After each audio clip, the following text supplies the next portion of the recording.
Welcome to Podiatry Practice Mastery. My name is Don Pelto, and I have here Mr. Rem Jackson. Thank you, Rem, for joining the show.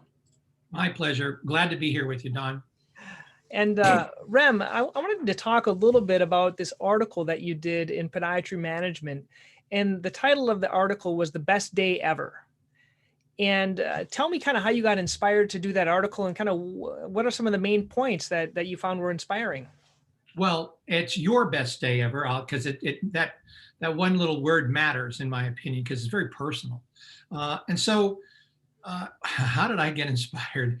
That's interesting. I started my company, Top Practices, back in 2007, with the sole purpose of helping podiatrists use marketing techniques that we have developed over the years, and we have systems and tools and methodologies to just grow their practice the way they want. But it became really obvious to me really early on that almost doesn't matter. You can teach how to execute. I mean, understanding business principles, business growth, marketing, achieving those goals, crafting your practice to exactly the kind of practice you want. You can teach that to anyone. Mm-hmm. And yet, some people just have these concepts and ideas, and they just take it all the way past what I taught them and make it even better and hit home runs with it and just transform their careers. Other people just don't seem to be able to get out of the gate, no matter what you do, no matter how closely you work with them. And so I realized in my coaching career very early on that what really matters is your mindset. And if you don't have the mindset that allows you to do the things, simple things on an everyday basis. Don, you know me well. I can't talk to people without recommending good books you should read. And this real simple concept is called The Slight Edge by Jeff Olson, Olson. It's one of the best books I've ever read.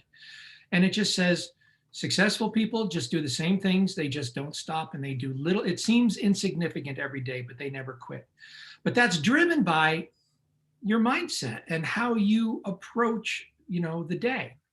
And so what happened with me was I am a student of that. So, there are many techniques that people use. Look, Don, you know as well as I do, we are living in an ocean of negativity. At this time in history, in this country, in this very moment, it is an extraordinarily negative, the negative messages that are coming out are just, they're endless. And part of that, I believe, is our technology has actually gotten a little bit ahead of us, and we don't, things were actually worse 100 years ago. Things were worse 50 years ago. We think that everything's falling apart. This is one of the best times ever to be alive if you're a human being, statistically. And yet no one thinks this because this constant drip of negative information. And it doesn't matter whether you are on the one side of the argument or the other side of the argument. Everybody's making their cases. And by the way, Napoleon Hill, the great Napoleon Hill, author of Think and Grow Rich, has one of his principles is accurate thinking. Mm-hmm. Accurate thinking simply says, look, think for yourself. Don't let other people, like these entertainment news people, decide what is right or wrong for you. Go and look at the real sources. Make your own mind up, because every one of those people has a motive. They have a purpose in what they do and why they say what they do. And my opinion has been for a very long time that they do that because it makes them money. They're entertainers, and it's really a profit motive. And the more upset you can become, the more you'll tune in, the more advertising they're able to sell. That's really what's going on. And it's unfortunately grabbed a hold of a lot of people. So I've seen the mindset and how focus and staying focused on your mindset matters. So as I was saying, there are many tools. You can I mean, the list, if you come to Top Practice's website and up at the top under learning resources, I think we have a tab. If you go down to it, there's a link to what I call Rem's must read list. This is my list of books that you must read if you're at all interested in really having an abundant and and happy life. And so there's endless numbers of books that give you strategies and ideas. Those range from creating vision boards that allow you to visually see what it is that you want to achieve. Those come down to daily affirmations and working on your thinking and your mindset and all the rest of it. And all of these work, but there's a discipline to it, and for many people, it's challenging to. I mean, look, as you commented before we got on and before you hit the record button on this, you got one look at me today and you said, wow, Rem, you're half the man you used to be. And that's true. I have really finally, how many years, right? 10 years, yeah, 20 years, finally, but it happened. right. It's happened. I have wonderful blood chemistry. My weight is continuing to head in the right direction to what will be optimal for me. And I'm saving my own life. It's that big of a deal, right? It's that important.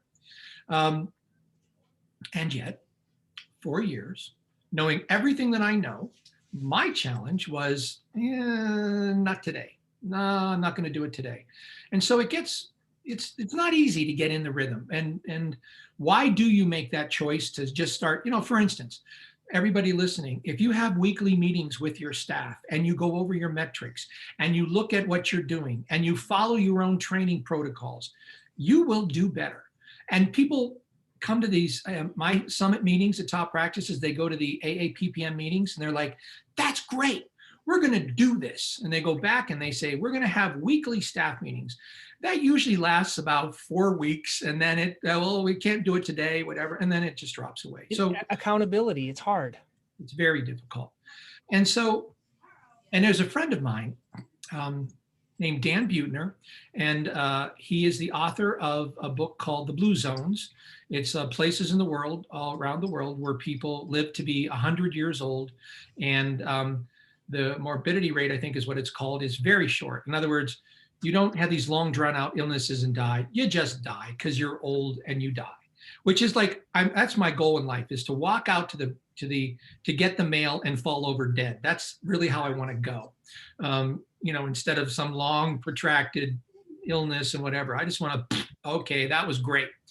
And he talks about the fact that the people that are the healthiest and the happiest and live the longest in these places he's called blue zones.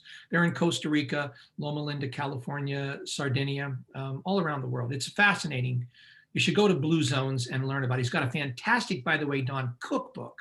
That is the recipes that he's learned over the years from these wonderful people.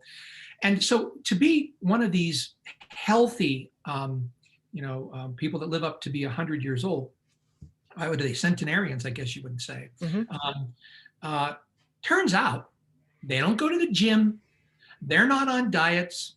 They don't do any of that stuff. Their lifestyle is such that they walk to the market.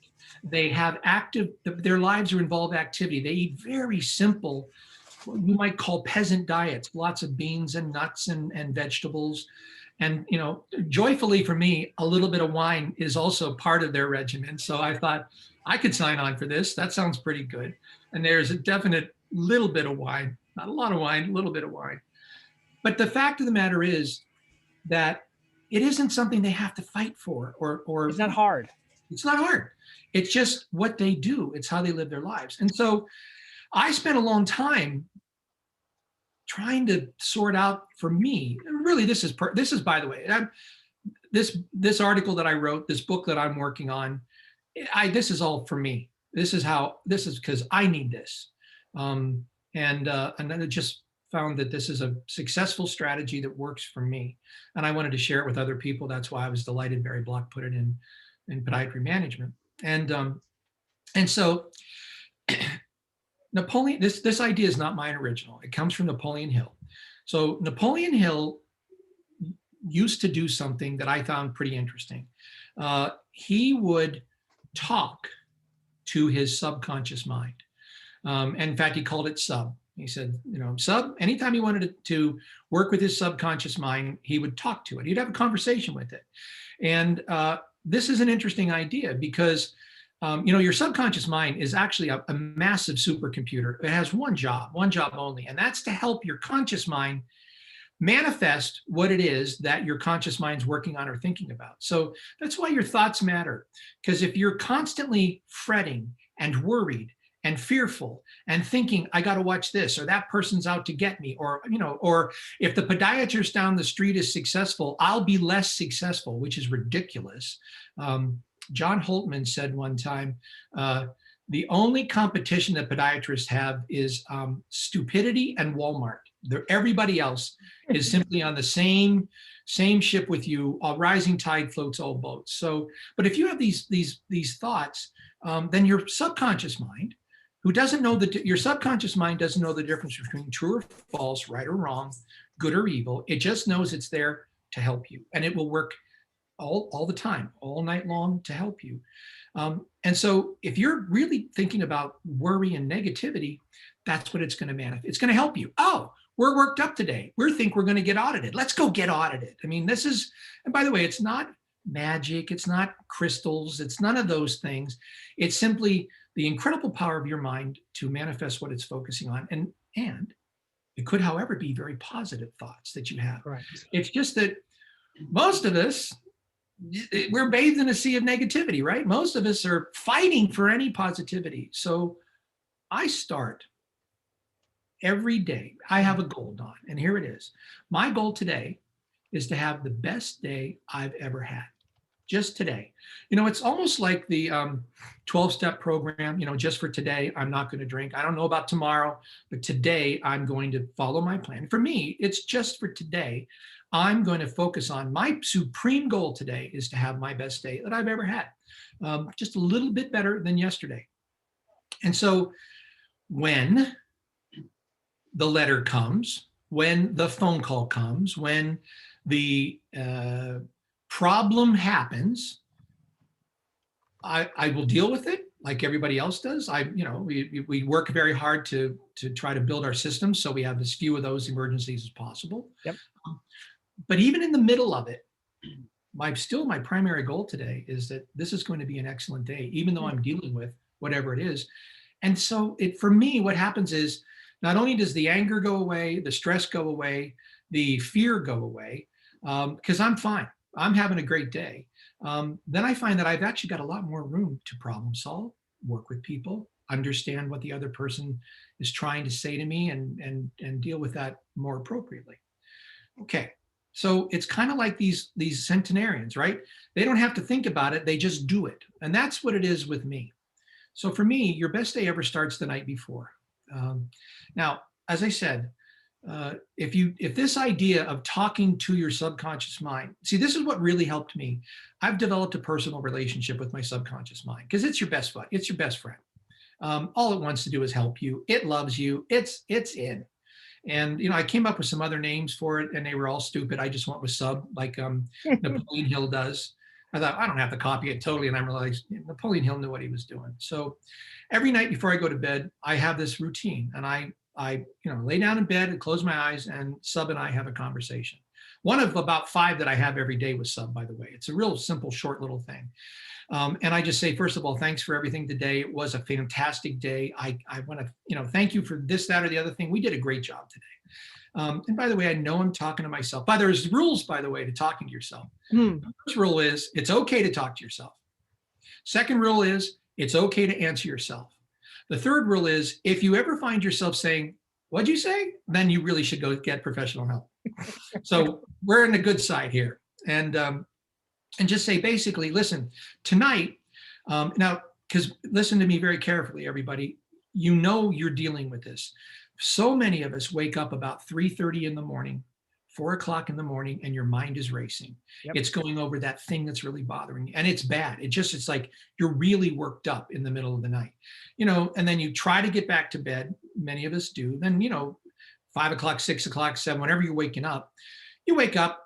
you're still dealing with the stress of that, but it's not as bad. You get your coffee, you go to work, it's just another day.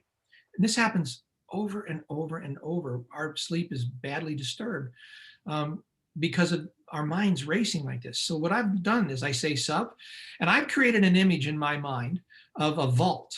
And in that vault goes all of the people that are on my naughty list that I would wake up in the middle of the night thinking about, all the issues that are, my challenges. I'm no different than anyone else. I've got my own set of problems. They all go in the vault, and then I mentally seal it up. And then I also, for me, I pull a curtain around it, and that seems to help me even more. And then I tell my subconscious mind, look, do not wake me up tonight. Do not disturb me with these thoughts. Work on it, please. Work on those problems all night long. And in the morning, when I do wake up refreshed, you can present me with anything that you've come up with. And sometimes I tell my subconscious mind, I'd like to open up my heart a little more to this person, a little more forgiving about something. And please help me find that. In the morning, so listen, Don, 98, it doesn't work right away. It takes some time. And you have to say, hey, sub, whoops, we're stuck here. Go to the bathroom, come back, try it again. I'm about 98% now of That's awesome. closing my eyes, waking up, and having a good night's sleep with none of that. But my processor's running all night, helping me solve my problems. So the next step in having your best day ever is when I wake up every morning, without fail, the very first act of I'm like, hey, I'm still here. Awesome. Second thing, I smile. Just a smile, just a simple little smile. But that smile holds an enormous amount of meaning for me, because to me, it reminds me that I'm living an incredibly blessed life. I live where I want to live. I live with whom I want to live. My life is as I designed it. And I am so, so lucky and blessed. And listen, if you have the time to be listening to this conversation right now, so are you. You may not feel that way. You may be focusing on all that negative stuff that's bothering you. Guess what? I've got those too. That's not my day. I will deal with all of those. That never goes away. You never, ever, ever get rid of the issues. You're never going to not have staff problems. It's going to be forever, because they have their own lives. They have their own. I mean, you might get a great staff. They could stick with you for a while. And then all of a sudden, all these things happen. People's lives are different. They don't have the same goals, aspirations, dreams that you do. You'll never get away from your staff issues. You'll mitigate them, and you'll be lifted up with a team of people that are very like-minded with you. That's the only way really to succeed. If you're a podiatrist, certainly you only succeed through a well-trained staff. But hey, you're never going to solve these problems. You're just going to be able to not let them overtake your life. Mm-hmm. And the rest of the day, I have one primary goal. I will not be disturbed. I live my life in a state that I call peace of mind. That's more valuable to me and important than anything else at all. Because that ties into my spiritual life. It ties into my every last piece of it. And this has helped me with the simple act of doing the nutritional things you and I talked about, the exercise that you and I talked about, and joyfully leaning into it instead of kicking and screaming, I hate exercise. That's been my mantra for years. I don't like to exercise. Now, I love getting up in the morning and getting out on my walk. And it's important. And so that's why I wanted to share that. I mean, it's a simple idea. And so if you have a relationship with this wildly powerful ally called your subconscious mind, and by the way, when people are in prayer and when people are in meditation or whatever practice you have, when I'm accessing my subconscious mind, Napoleon Hill used to refer to God as the universe so that he could reach more people. Mm-hmm. But for Napoleon Hill, it was God, and if I'm talking to my subconscious mind, I'm tapping into all of the same things. And so however you want to go about it it's up to you. But for me, what makes it easy is I don't have to remember to do my affirmations, take care of my vision board, do all those things, which really work for other people. And have always been less my thing. Now I'm just working with having the best day ever with sub, and we hit my goals. And that's how I've found to have my best day ever. And that's why I wrote the article. And that's a very long answer to your question, your first question. I think the great book and I'm going to put the links underneath this video. The Slight Edge is a great one, kind of on a similar theme. Is called Atomic Habits, which I'm sure you recommend. Just kind of another layer, but what you have this morning ritual. This is part of your ritual, Right. and a lot of us as doctors, we get those things, those surgeries that keep us up at night, those patients, those concerns, and things like that. Are there any, I know you mentioned there was a Max planner. I use the Full Focus planner and a gratitude journal, the 5-minute journal. What tools work for you? What do you use any of those anymore? Or is it all sub? The Max Out Planner I happen to like probably more than any other one that I've seen. But Brendan Bouchard has a really good daily planner. Michael, what's his name? Hyatt has got a Yeah, great Mike one. Hyatt, that's the one I use. Yeah. Now why does I'm just going to throw this out here. I know the answer, but I'm a busy podiatrist. I'm going to go. What do I have to plan anything for? I'm going to see patients today, do my surgeries, and that's it. What do I need a planner for? Because your day's then totally taken over by whatever happens in the course of that day. Listen, you need to book a little bit of time to keep that focus and just know what's going to happen. And on top, another strategy that now I've taken it to an extreme, but I'm not a podiatrist who is seeing patients on a daily basis. But time blocking is the single most correlated with success strategy that anyone has ever heard of. It's time blocking. Block your time. Gary Keller wrote a fantastic book called The One Thing, where he talks about extreme time blocking, and most podiatrists can't do that. Brian Moran, in his great book, The 12-Week Year, says 3 hours a week spent on strategy, planning, and that kind of work. And by the way, those 3 hours need to be in your work day, not at night, not on the weekends. You're stealing that from your family and from yourself, and they have different opinions about it, and you won't do it anyway. You always say, I'll take care of that when I get home tonight. First glass of Cabernet Sauvignon and you're done. On the weekends, you're like, I'm going to do that on the week. Here's the best one I like. I'm going to do all my goals over the holidays. Yeah, right. Has that ever worked for you? Never once. Never once. And so 3 hours a week, they don't have to be contiguous. Doesn't have to be a 3-hour block, though it's nothing wrong with that for what we call rainmaking time. And if you don't do that, if you don't design your day will be designed for you by other people. Here's a quote you'll love. Email is a filing cabinet for other people's agendas. Don't you like that, Don? I like that. Yeah. Yeah. Never check your email in the morning. It's not that important. If you have an emergency, they will get to you. They know how to get to you. Don't check your email till about 11 a.m. because it's just going to blow up your day. Don't do it. And I think you would say this as well. If you give your email an hour, you're going to use that hour. If you give it 10 minutes, you're going to use your 10 minutes. So that time blocking and even limiting the amount of time you give it. There's a good book, or they talk about the golden hour. That could be your morning, that hour of your day. And I think a lot of people, they want, like, for example, they want help with their practices, but they want to do it like from 7 to 9 p.m. or something like that. Well, that's not, that I don't want to give up that time, Yeah, I call people like that strugglers because it never works. It just never works. Read The Slight Edge and listen, people like Richard Branson, people like Jeff Bezos, people like Don Pelto. Here's the thing. They do the same things and they don't try to reinvent the wheel. And what's funny is I have the same number of hours. I have the same quality of air as everybody that's listening to this. Yep. It's just I have become a student. By the way, out of self-preservation, I needed to do this, but I've become a student of treasuring that time. Mm-hmm. And in that time blocking, by the way, we talk a lot in top practices about the traps there's traps all through it. One of them is you're going to say, I need to get caught up on my charts, and you're going to do that during your time block. This is not catch-up time. This is not busy work time. This is thinking time. This is planning time. This is meeting with your marketer time. This is growing time. And I have never, ever heard anyone who was willing to take those 3 hours and block them out say, oh man, I'm making less money. I saw less patients. Never once. They always say, fascinating. I'm doing so much better. Yeah. And you might say, I don't have the ability to do that. I don't have an associate doctor that could do this. 25 years ago, Dr. Peter Wishney, who works with me in top practices as one of our consultants and coaches, made the decision as a solo practitioner to have an entire day, Wednesday, be his rainmaking day. He does it to this day. And he did it then, and his income soared a whole day.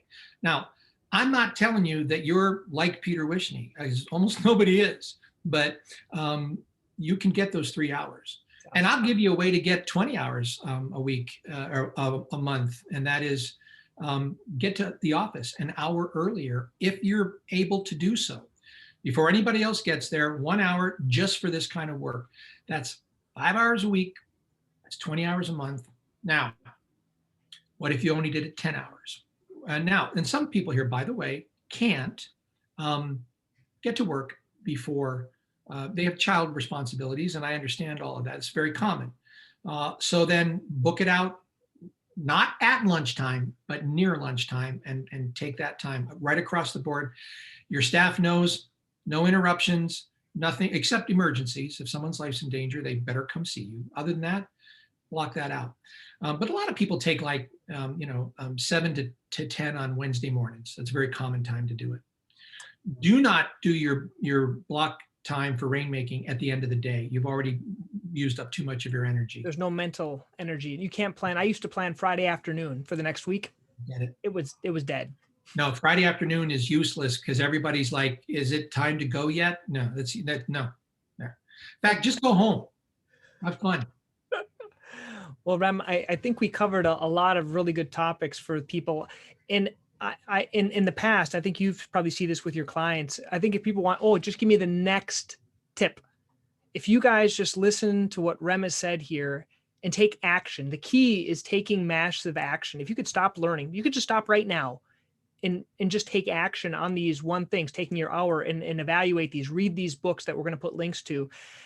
It's going to help you. And that's what it's all about. Rem, if they want to learn more about you, where can they go? And I'll put a link here afterwards. Top Practices, toppractices.com. Just come on and find out about it. We work with podiatrists, so we help them with their marketing in our Top Practices Mastermind group. We've been doing it since 2007. And then we have our management side, which is run by Dr. Wishney and Tina Del Bono, called our Virtual Practice Management Institute, and all of those programs. You can find out a lot more. By the way, on this topic, I've got a podcast called Prosperity and Something Greater, which is not about marketing or management. It's about these kinds of ideas.